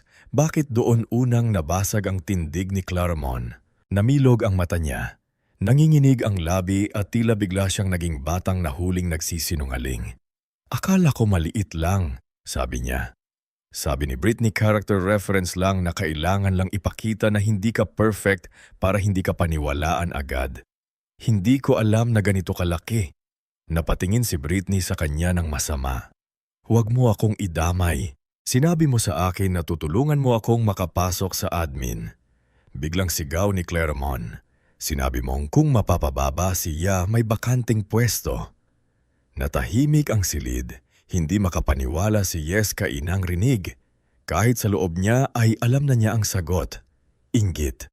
Ambisyon, galit na hindi niya maipaliwanag kung bakit nakadirekta sa kaniya. Napahawak si Clarem Monzano. Yisa, pasensya na. Hindi ko naisip. Hindi mo naisip na kapatid mo ako. Tanong niya, nanginginig na ngayon ang boses. Hindi mo naisip na pwedeng mawala ang trabaho ko, scholarship ko, pangalan ko. Hindi nakasagot si Clarimon. Sa unang pagkakataon, wala siyang yabang, wala siyang nisi, wala siyang mapanuring salita. Nandun lang siya maliit sa gitna ng kasinungalingan na tinulungan niyang buuin. Matapos ang pag-aamin ni Clarimon, tuluyang gumuho ang depensa ni Gervasio at Britney. Inirekomenda ni Attorney Isabel ang preventive suspension ng dalawa habang isinasagawa ang formal audit. Ngunit hindi pa roon natapos ang lahat. Hiniling ni Doña Aurelia sa pamamagitan ni Ezekiel na magkaroon ng closed meeting kinabukasan, kasama ang mga tenant representatives, barangay liaison at legal team para pakinggan ang mga naapektado. Kinabukasan puno ang maliit na function room ng Hacienda Norte.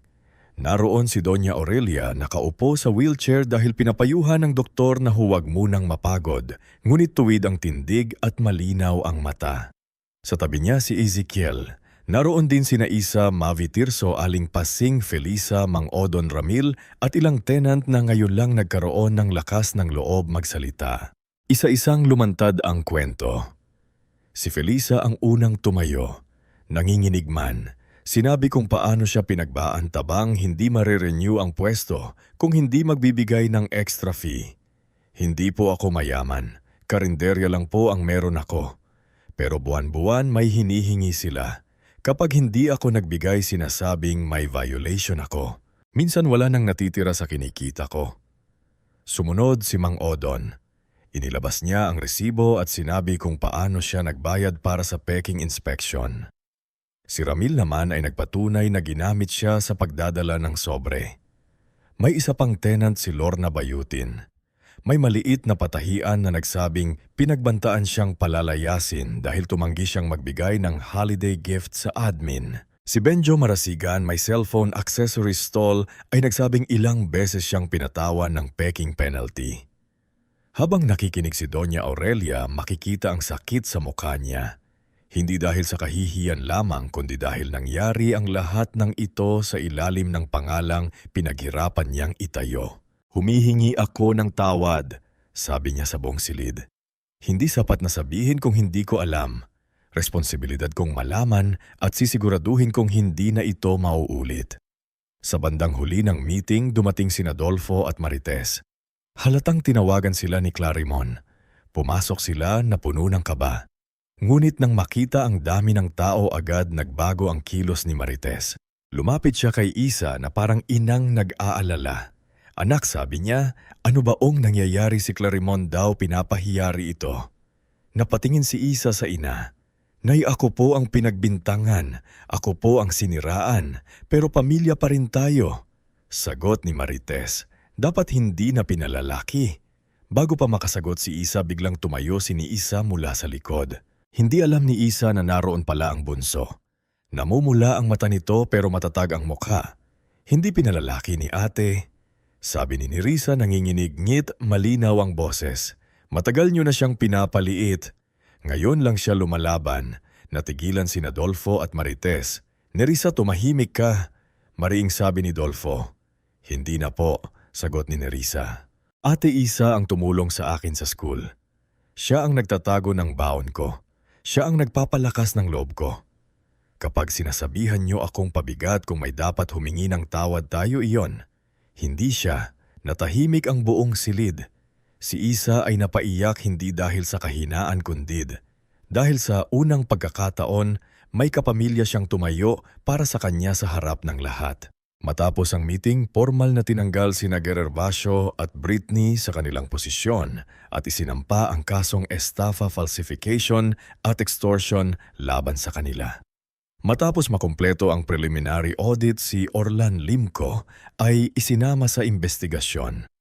Ang mga naapektuhang tenant ay binigyan ng refund plan at legal assistance. Naglabas din si Doña Aurelia ng bagong patakaran.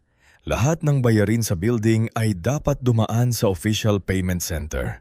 Walang cash collection sa hallway at may anonymous complaint channel para sa tenants at empleyado. Tungkol naman kay Clarimon, mabigat ang usapan. Maaaring sampahan din siya ng kaso dahil sa maling statement. Ngunit nang tanungin si Isa kung nais niyang ituloy iyon, matagal siyang hindi nagsalita. Nasa maliit na conference room sila noon. Si Isa, Ezekiel, Doña Aurelia Clarimon at Attorney Isabel. Nakayuko si Clarimon, walang bakas ng dating yabang. Hindi ko siya pinapatawad agad, hindi ganun kadali. Sinira niya ang pangalan ko. Pero ayoko rin na ang buhay ko ay umikot sa paghihiginti. Napatingin si Claremont sa kanyaluan. Ang gusto ko pagpapatuloy ni Isa. Humingi siya ng tawad sa harap ng mga taong nadamay at mag-community service siya sa tenant program hindi bilang boss kundi bilang tagatulong para makita niya ang mga taong muntik niyang apakan dahil sa inggit. Tumunggo si Doña Aurelia. Matatarungan iyon. Si Iskel ay tumingin kay Clarimon. Isang maling hakbang at formal complaint ang susunod. Maliwanag, oo. Mahinang sagot ni Clarimon. Maliwanag. Hindi niyakap ni Isa ang kapatid. Hindi rin niya ito ningiti. May mga sugat na hindi nadadaan sa isang sorry. Ngunit habang lumalabas si Isa ng silid, alam niyang may isang mahalagang bagay siyang nailigtas. Hindi lamang ang pangalan niya, kundi ang sarili niyang puso mula sa pagiging kasing tigas ng mga taong nanakit sa kanya. Makalipas ang ilang araw, formal na ibinalik si Isa sa trabaho, ngunit hindi na siya bumalik bilang simpleng trainee assistant lamang. Sa harap ng mga empleyado at tenant representatives, hinanunso ni Doña Aurelia na siya ang magiging official community relations officer ng Hacienda North Commercial Building. Hindi iyon dahil sa awa paliwanag ng matanda, kundi dahil pinatunayan ni Isa na kaya niyang makinig, magsiyasat at manindigan kahit siya mismo ang nasa panganib. Habang pumapalakpak ang mga tao, nakita ni Isa sina Mayvi Tirso, Aling Pasing Felisa, Mang Odon Ramilgard, Simon Nerissa at maging si Clarimon na tahimik sa likod. Hindi malakas ang palakpak ni Clarimon, pero nakayuko itong tila tanggap na may utang siyang kailangang bayaran hindi sa pera kundi sa pagbabago. Lumapit si Doña Aurelia kay Isa at hinawakan ng kamay niya tulad ng ginawa nito noong araw sa grocery. "Anak," sabi niya, "hindi ka na lang tinulungan ng pagkakataon. Ikaw na ngayon ang magiging pagkakataon ng iba." Napatingin si Isa sa paligid ng building. Sa mga tindahang dati ay puno ng takot sa mga hallway na minsang dinaanan ng pananakot sa opisina kung saan siya halos sirain. At sa mga taong ngayon ay may pag-asang maririnig na sila.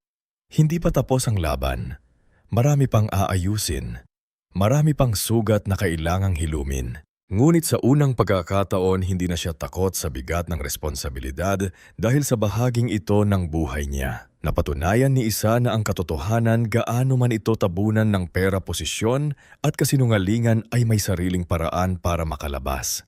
At kapag lumabas ito, hindi lang nito nililinis ang pangalan ng ninaape. Binubuksan din nito ang pinto para sa mas maraming taong matagal nang naghihintay na mapakinggan.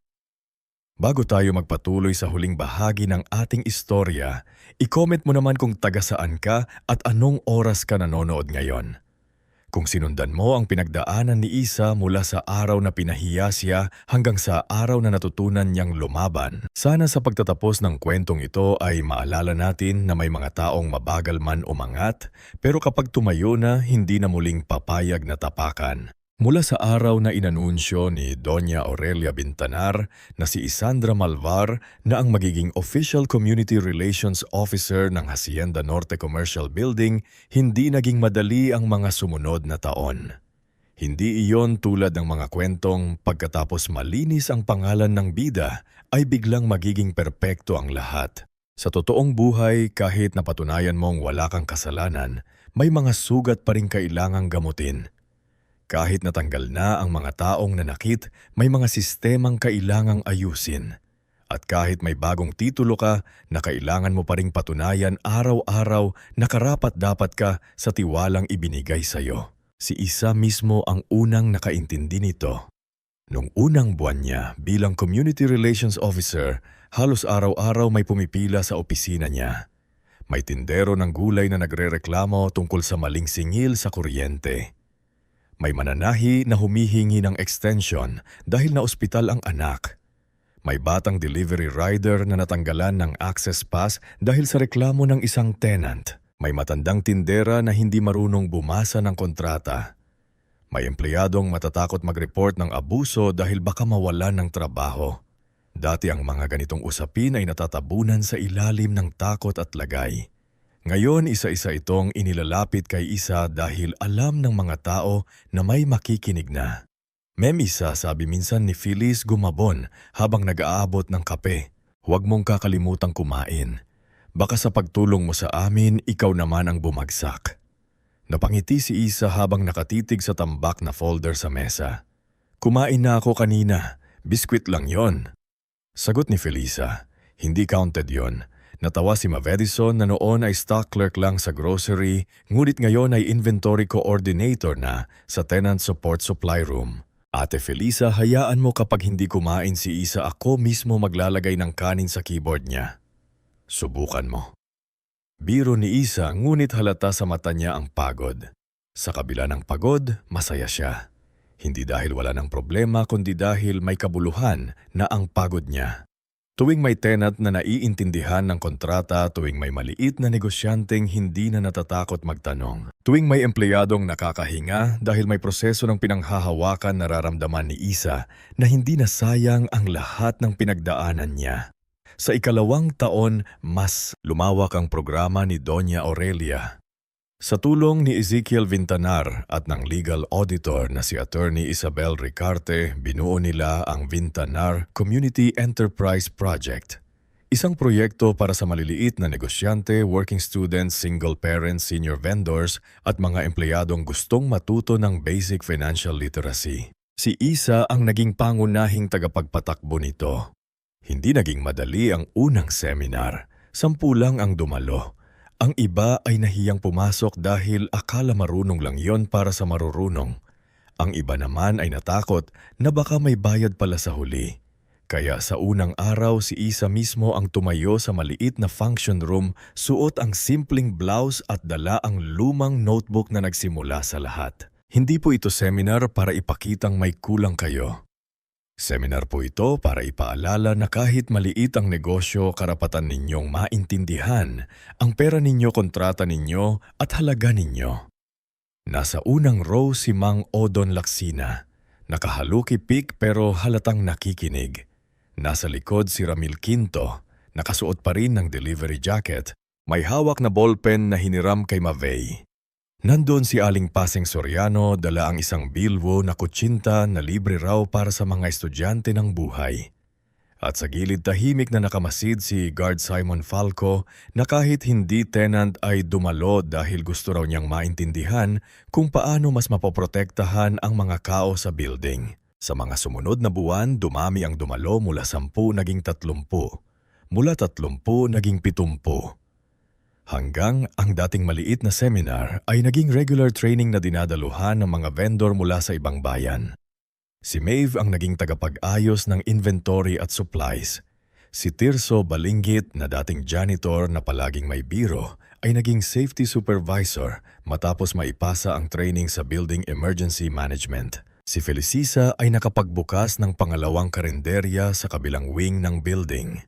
Si Ramil naman ay nakabalik sa kolehiyo habang part-time logistics assistant sa programa. Minsan hindi ako makapaniwala, sabi ni Ramil Kayi sa isang hapon habang nag-aayos sila ng upuan matapos ang seminar. Dati takot na takot ako kay Ma'am Britney. Ngayon, ako na nagtuturo sa bagong riders kung paano mag-file ng complaint. Ngumiti si Isa. Ibig sabihin nun hindi na sayang ang lakas ng loob mo. Hindi ma'am, sagot ni Ramil. Hindi na sayang yung lakas ng loob mo. Tahimik na napatingin si Isa sa bakanting function room. Naalala niya ang araw na pinagbintangan siya. Ang conference room na puno ng takot. Ang boses ni Claron na umaamin at si Nerissa na tumayo sa harap ng lahat. Ang mga alaala ay hindi na kasing sakit ng dati pero naroon pa rin. Parang piklat na hindi nawawala ngunit hindi na dumudugo. Si Nerissa, ang bunso niyang kapatid, ay malayo na rin ng narating. Sa tulong ng scholarship na inayos ni Isa sa pamamagitan ng tamang proseso, nakapagtapos ito ng senior high at nakapasok sa kursong social work. Hindi niya hinayaang nakadepende lamang si Nerissa sa kanya. Tinuruan niya itong mag-apply ng grants, magtrabaho bilang student assistant at humawak ng sariling pera. Isang gabi bumisita si Nerissa sa maliit-ngit mas maayos ng apartment ni Isa. Hindi na dormitoryo ang tirahan ni Isa ngayon. May sarili na siyang kusina, maliit na sala at mesa kung saan nakalagay ang framed photo ni Lola Binilda. Ate, sabi ni Isa habang kumakain sila ng sardinas na ginisa sa kamatis. Minsan naiisip ko kung hindi ka umalis noon baka ako rin hindi nakalakas ng loob. Napatingin si Isa sa kanya. Hindi madali umalis, Neri. Alam ko. Sagot ng bunso pero minsan pala may kailangang unang lumabas para makita ng iba na may pinto. Hindi agad nakapagsalita si Isa. Sa dami ng taong natulungan niya sa building, sinirita rin ang isa sa pinakamalaking dahilan kung bakit ayaw niyang sumuko noon. Kung may isang batang babae sa bahay nila na nakakita ng ibang paraan ng pamumuhay dahil sa kanya sapat na iyon para masabing may saysay ang lahat. Samantala ang relasyon ni Wedzo sa kanyang pamilya ay hindi naging biglang maayos. Hindi siya bumalik sa dating bahay para magpanggap na walang nangyari. Hindi rin siya nagpadala sa paulit-ulit na drama ni Adolfo at Marites. May mga pagkakataong tumatawad ang ama niya upang manghingi ng pera. At kapag tinatanong ni Yung kung para saan nagagalit ito, "Anak ka namin," minsang sabi ni Dolfo sa telepono. Hindi mo na kailangang magtanong. Huminga ng malalim si Isa bago sumagot. "Tay, tutulong ako kung kailangan talaga. Pero hindi na po ako magbibigay para sa sugal. Utang na hindi malinaw o pagpapakitang tao sa kapitbahay. Ang yabang mo talaga, singhal ni Dolfo." "Hindi po ito yabang," sagot ni Isa. "Hangganan po ito." Ibinaba ni Dolfo ang tawag. Masakit pa rin ngunit hindi na gumuho si Isa tulad ng dati. Natutunan niyang ang pagmamahal sa pamilya ay hindi nangangahulugang hahayaan mong ubusin kanila. Maaari kang tumulong ng hindi nagpapagamit. Maaari kang magpatawad ng hindi bumabalik sa lugar na sumira sa'yo. Maaari kang maging mabait at matatag ng sabay. Si Claro naman ay nagbago, hindi agad, hindi perpekto at hindi dramatiko, parang isang sorry lang ay nabura na ang lahat. Bilang bahagi ng kasunduang ibinigay ni Isa, nag-community service siya sa tenant program. Nung una halatang napipilitan siya. Nakayuko siyang nag-aayos ng upuan, namimigay ng forms at tumutunong maglinis matapos sa mga seminars. May ilang tenant na hindi siya pinapansin dahil alam nilang siya ang pumirma sa kasinungalingan laban kay Iya. Isang araw habang nagliligpit sila ng plastic chairs, nilapitan siya ni Mang Odon. "Bata, alam mo ba kung bakit masakit ang ginawa mo?" Hindi sumagot si Clarmonton. "Hindi lang dahil nagsinungaling ka kundi dahil ginamit mo ang tiwala ng pamilya para pabagsakin ang taong lumalaban para sa amin." Napayuko si Clarimon. "Alam ko po mula noon unti-unti siyang nagbago. Natuto siyang makinig. Natuto siyang hindi siya ang sentro ng usapan. Natuto siyang tumulong ng walang palakpak." Isang hapon lumapit siya kay Iesa sa hallway matapos ang isang training session. Isesa, sabi niya, hindi makatingin ng diretso. "Alam kong hindi sapat ang sorry pero gusto kong malaman mo na hindi na ako naghihintay ng kapalit. Kahit hindi mo ako patawarin ngayon, itutuloy ko pa rin ang pagtulong." Tinignan siya ni Isesa ng matagal. Sa dating Clarimon, laging mayabang tindig at mahiningising nanlilitig. Naon pagod ang mukha niya pero totoo ang boses. "Hindi ko pa kayang ibalik ang tiwala," sabi ni Isesa. "Pero nakikita ko kung sinusubukan mo." Tumanggo si Clarimon. Sapat na muna iyon. Sa 3 taon ng programa, nagkasakit si Doña Aurelia. Hindi naman biglaan. Ngunit dahil sa edad at pagod ng maraming taong pamamahala, kinailangan niyang bawasan ng trabaho. Isang umaga, ipinatawag niya si Isa at Iskiel sa opisina sa 3 palapag. Ang parehong opisina kung saan unang tinanong si Iya kung gusto pa ba niyang mag-aral. Mas payat na si Doña Aurelia ngayon ngunit hindi nawala ang talas at lambing ng mga mata niya. Nakaupo siya sa tabi ng bintana. May kumot sa tuhod habang hawak ang tasa ng tsaa. "Iesa," sabi niya, "naaalala mo ba ang unang araw mo rito?" Ngumiti si Iesa. "Opo, takot na takot po ako." "Takot ka pa rin ba ngayon?" Nag-isip si Iesa. "Opo, pero hindi na po ako pinapatigil ng takot." Tumawa ng mahina ang matanda. Iyan ang sagot ng taong handa na. Nagkatiminan sina Isesa at Ezekiel. Ipinaliwanag ni Doña Aurelia na nais niyang gawing independent foundation ang Bintanar Community Enterprise Program upang hindi ito basta maapektuhan ng pagbabago sa management o negosyo. Gusto niyang magkaroon ito ng sariling board, sariling pondo at malinaw na misyon. Protektahan at palakasin ang maliliit na negosyante at manggagawa. At ang nais niyang maging executive director nito ay si IESA. Nanlaki ang mata ni Isesa. "Donya, napakalaki po nun. Kaya mo. sabi ng matanda. Pero marami pong mas mataas ang pinag-aralan. Mas matagal sa negosyo, mas sanay humarap sa malalaking tao. Sumingit si Ezekiel, kalmado ang boses. Marami ngang marunong magpatakbo ng numero pero hindi lahat marunong magdala ng tiwala ng tao. Hindi agad nakasagot si Esa. Sa dibdib niya naghalong kaba at pasasalamat. Naalala niya ang batang Isesa sa maliit na bahay sa palengke, pinapagalitan dahil nagbigay ng tinapay sa pulubi. Naalala niya ang kahera sa grocery na pinahiya ng sariling magulang. Naalala ang babaeng umiiyak sa dormitoryo matapos pagbintang magnanakaw. Kung makikita siya ng mga version niyang iyon, ngayon maniniwala kaya sila, hindi ko po hahayaang masira ang pangalan ng programang ito. Sabi ni Isesa nanginginig, ngunit buo ang boses. Hinawakan ni Doña Aurelia ang kamay niya. Hindi pangalan ng ipinagkakatiwala ko sa anak. Mga tao. Ngunit hindi lahat ay natuwa sa balitang iyon. Nang ilahad sa ilang negosyante at board advisors, ang plano may tumutol. Isa sa kanila si Severino Alcazaren, isang mayamang tenant na nagmamay-ari ng appliance showroom sa building. Matagal na siyang hindi komportable sa programs ni IESA dahil nabawasan ang dating special treatment na nakukuha ng malalaking negosyo sa lahat ng pwedeng ilagay, sabi ni Severino sa board meeting, isang dating cashier. Hindi ko minamaliit ang pinagdaanan niya pero foundation ito. Kailangan ng pangalan, kailangan ng bigat. Hindi agad nakasagot si Iesa. Sa dulo ng mesa, hawak niya ang folder ng program results. Nakaramdam siya ng pamilyar na kirot. Dating cashier lang. Ilang beses na niyang narinig ang salitang lang na ikinakabit sa pagkatao niya. Bago siya makasagot, nagsalita si Doña Aurelia. Ang salitang dating ay patunay ng pag-usad, Mr. Alcazaren, at ang pagiging cashier niya noon ang dahilan kung bakit naiintindihan niya ang mga taong hindi ninyo nakikita. Pero alam ni Isesa na hindi sapat na ipagtanggol siya ng matanda. Kailangan niyang magsalita para sa sarili. Tumayo siya, inilatag ang folder at ipinakita ang resulta ng 3 taon.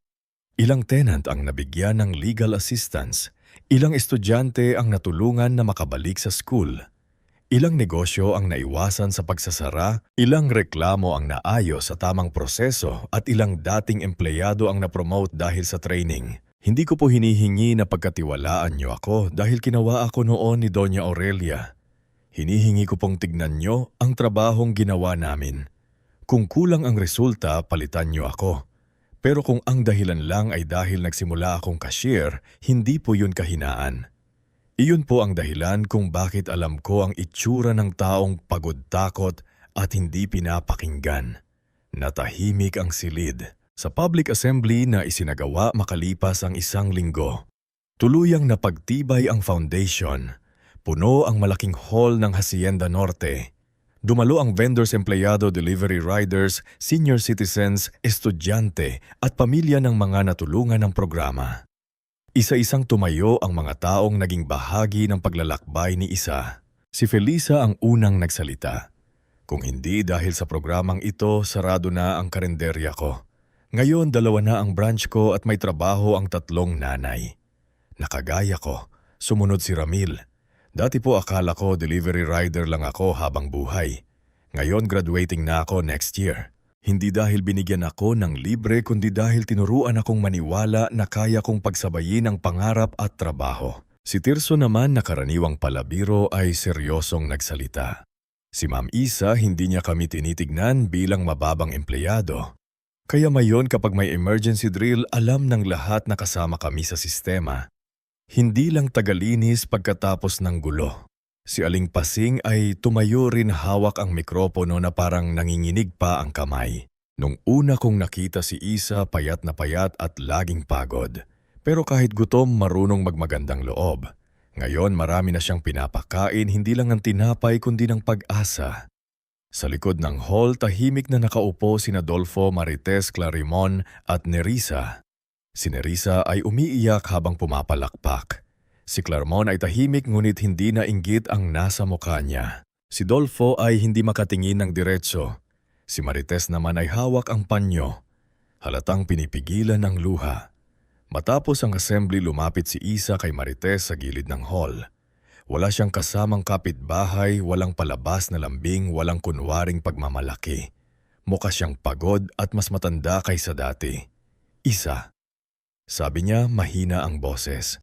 Pwede ba kitang makausap, tumanggo si Isa. Matagal bago muling nakapagsalita si Marites, hindi ko alam kung paano humingi ng tawad ng tama.